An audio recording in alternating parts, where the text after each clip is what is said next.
Closed doors, I'm a fool for your love.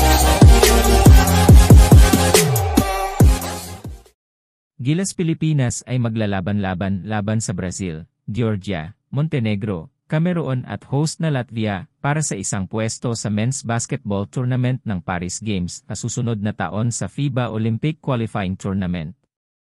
Gilas ay nasa pang-negatibo 38 sa mundo at hindi nakalaban ang pangalawang ranggo na Spain at Slovenia ni Luka Doncic sa isa sa 4 na Olympic qualifiers na magkakasabay na gaganapin mula Hulyo 2-7, 2024. Bawat torneo ay mayroong isang tiket lamang papuntang Paris. Ngunit hindi ibig sabihin na mas madali ang daan ng kampiyon sa Asian Games dahil sa draw na ginanap sa FIBA headquarters sa Nice, Switzerland, kung saan si dating NBA player at ngayon ay Sudan Federation President Lul Deng ang nagbigay ng parangal. Ang World No. 8 Latvia, na magho-host ng qualifier sa lungsod ng Riva, at No. 12 Brazil ang mga paborito sa torneo. Nasa pang-negatibo 17 sa mundo ang Montenegro, habang nasa pang-negatibo 23 naman ang Georgia. Tanging Cameroon lamang sa pang-negatibo, 67 ang mas mababa sa Pilipinas sa world rankings. Sa ilalim ng format ng torneo, maglalaro si Gilas laban sa Latvia at Georgia sa Group A habang maglalaban-laban naman sa Group B ang Brazil, Cameroon at Montenegro. Ang mga nanalo sa bawat grupo ay maglalaban-laban para sa isang pwesto sa Paris Olympics. Para sa bawat torneo, maglalaro ang bawat koponan ng 2 laro laban sa mga koponan sa sariling grupo, at ang 2 nangungunang koponan sa bawat grupo ay lalaban sa semifinals.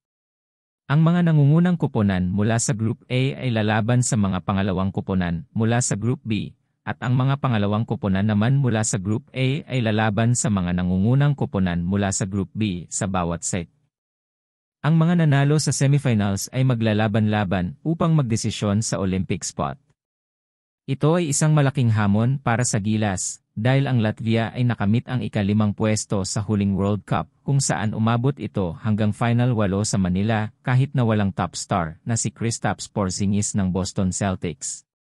Ang koponan na pinangungunahan ni Davis Bertans ay nagpatalsik sa Brazil, 104 84 at natalo sa eventual World Cup champion na Germany ng 2 puntos lamang. Sa ibang qualifiers, maglalaban-laban sa lungsod ng Valencia ang host na Spain laban sa Bahrain, Finland, Poland, Lebanon, at Angola, habang sa Piraeus naman ay maglalaban-laban ang Slovenia, Croatia, host na Greece, Dominican Republic, New Zealand, at Egypt. Sa San Juan qualifier naman ay magho-host ang Puerto Rico, Cote d'Ivoire, Mexico, Brunei, Italy, at Lithuania. Ang 4 na nangungunang koponan sa FIBA Olympic Qualifying Tournaments ay makakasama ng mga nakapasok sa World Cup qualifiers, kabilang ang Germany at Serbia mula sa Europa, Canada at US mula sa Americas, Australia para sa Oceania, Japan para sa Asia, at South Sudan para sa Africa. Si France ay mayroong automatic berth bilang host. Thank you for watching. Don't forget to subscribe, share and ring the notification bell. Thanks again.